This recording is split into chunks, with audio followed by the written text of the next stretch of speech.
A gente começa o Repórter São Paulo de hoje falando de uma doença silenciosa que atinge 1 a cada 4 brasileiros. A gente está falando da hipertensão, que é o motivo de 40% dos infartos e de 80% dos casos de AVC. Hoje é o Dia Nacional de Prevenção e de Combate da Doença e uma campanha está sendo feita para chamar a atenção das pessoas que passam pelo centro da cidade. E é para lá que a gente vai agora, a gente vai mais precisamente para a Sé, onde a repórter Aline Escarso acompanha uma ação. Boa tarde, Aline.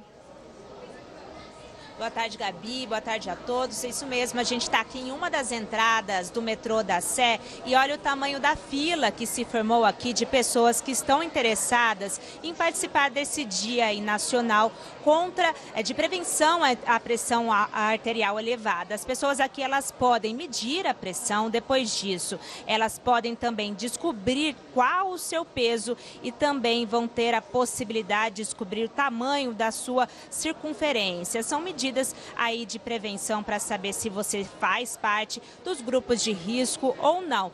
Também vão ganhar esse livrinho aqui que está na minha mão, que é um livrinho de receitas. Aqui é possível descobrir uma forma de comer de uma maneira mais balanceada e saudável. A Sé foi escolhida por ser uma das principais estações de metrô. Por aqui passam mais de 600 mil pessoas por dia. E mais cedo a gente conversou também com o Dr. Jairo Borges, que é professor de cardiologia da Unifesp. Ele explicou qual é a importância, se você estiver passando aqui por essa estação, de participar dessa campanha. Vamos ouvir. É interessante que esse tipo de evento, ele atrai mais pessoas que já têm pressão alta, porque elas querem ver se está controlado ou se não está. Isso é bom, porque muita gente abandona o tratamento. Então esse é um momento também em que a gente conscientiza as pessoas a não abandonar. Para você ter uma ideia, em um ano, e o tratamento da pressão ele deve ser feito para toda a vida. Em um ano, 50% das pessoas já abandonaram o tratamento, o que é muito ruim.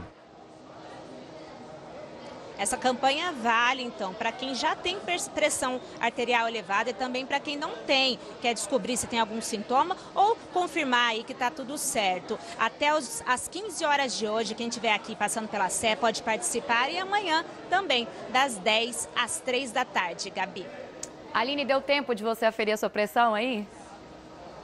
Ainda não, quero fazer isso depois de falar com vocês aí, vamos ver se eu faço isso daqui também. Tem que aproveitar a oportunidade, encarar essa fila, né? Porque o pessoal está preocupado, ainda bem. Uma boa tarde para você. Lembrando que daqui a pouco a gente vai voltar a falar sobre esse assunto, sobre hipertensão, aqui no estúdio. E a gente volta a falar agora do Dia Nacional de Prevenção e Combate à Hipertensão Arterial. Data importante para alertar aí sobre o risco silencioso de uma doença que atinge 1 a cada 4 brasileiros. Lembrando que a pressão alta é responsável por grande parte dos ataques cardíacos e também dos AVCs, os acidentes vasculares cerebrais. E é por isso que eu recebo aqui hoje Marcelo Sampaio, ele é cardiologista do Instituto Lado a Lado pela Vida. Boa tarde, doutor Marcelo, obrigada por ter vindo conversar aqui com a gente. Boa tarde, é um prazer. A gente fala de doença silenciosa. Por que é assim e que tipo de sintomas, então, ou sinais, o que a pessoa pode se alertar aí para uma possível pressão alta?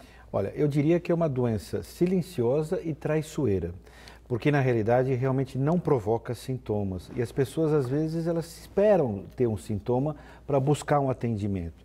Então que fique a mensagem, não provoca sintomas.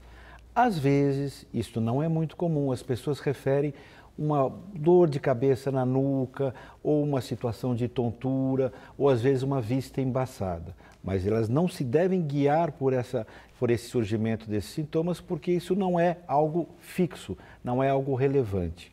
Então a hipertensão arterial, você tem que buscar o tratamento, o diagnóstico, porque você não vai esperar ter os sintomas para buscar esse tipo de avaliação. Então, a melhor forma de prevenir é, por exemplo, além de tornar o ato de aferir pressão mais rotineiro, é realmente frequentar mais cardiologista, porque as pessoas procuram um cardiologista quando elas já têm um problema, né? Então, é tornar isso também parte da rotina médica? Exatamente. Nós estamos tentando mudar essa concepção. A Sociedade Brasileira de Cardiologia e nós, cardiologistas, queremos fazer a prevenção. Então, para fazer a prevenção, as pessoas têm que buscar o médico, mesmo se não sentem nada, mesmo que não tenham doença nenhuma, porque é preciso fazer um projeto de saúde. Esse projeto de saúde é um acompanhamento. E esse acompanhamento você acaba revendo todos os detalhes da sua pressão. E existe, por exemplo, a questão da predisposição genética nesse caso? Sem dúvida nenhuma, isso é muito importante. Se você é filho de pai e mãe hipertensos, você tem chance de 50% de desenvolver a pressão alta. Se só o seu pai ou só a sua mãe são hipertensos, você tem 25% de chance. Ou seja, o caráter genético, o caráter familiar na hipertensão é muito frequente, é muito forte. Então, se você tem essa hereditariedade e você não sente nada e nunca foi medir sua pressão, está na hora de você ver isso. Que tipo de cuidados, então, essa pessoa que já tem isso, essa pessoa que está aí com 50%, 25% de chance a mais de ter a pressão alta, que tipo de cuidado ela pode tomar? E qual é o alerta? Assim, essa pessoa, se ela cuidar direitinho, que tipo de cuidar direitinho é esse que ela tem que fazer? Tem chances dela não desenvolver essa pressão alta? Eu diria o seguinte, vamos entender que a carga genética é como se fosse a fechadura de uma porta, a porta da pressão alta. A chave são os estímulos ambientais, são os fatores de risco, por exemplo, obesidade, sedentarismo, o estresse, o cigarro, o tabagismo, que é o uso continuado do cigarro, o alcoolismo. Todos esses são chaves que, ao engatar na carga genética, que é a fechadura, abre a porta da doença.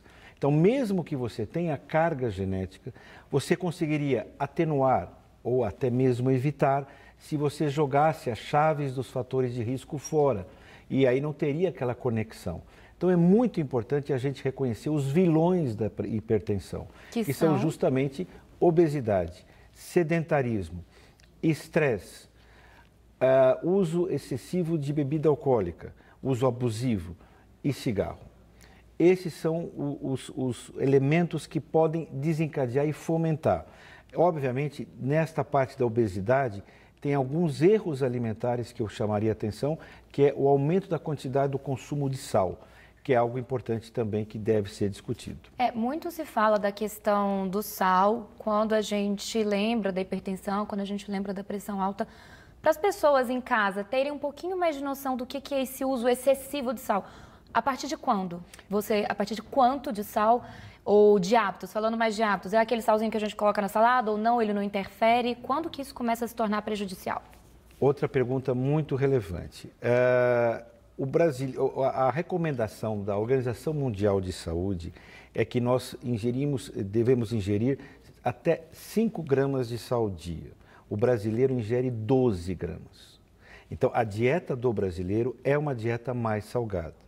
Lembrando que você fala do sal que se adiciona numa salada, mas eu também falo do pão francês que tem sal. Os alimentos já têm uma carga de sódio. Já tem uma quantidade de sal. É isso que as pessoas às vezes desconhecem. Por exemplo, hoje o Brasil está importando peixe da China. O peixe é um alimento saudável, é uma carne branca, reduz o colesterol, mas este peixe importado, para ser conservado, ele vem com uma quantidade de sal mais aumentada. Então, existem determinadas armadilhas na alimentação que a gente tem que chamar a atenção.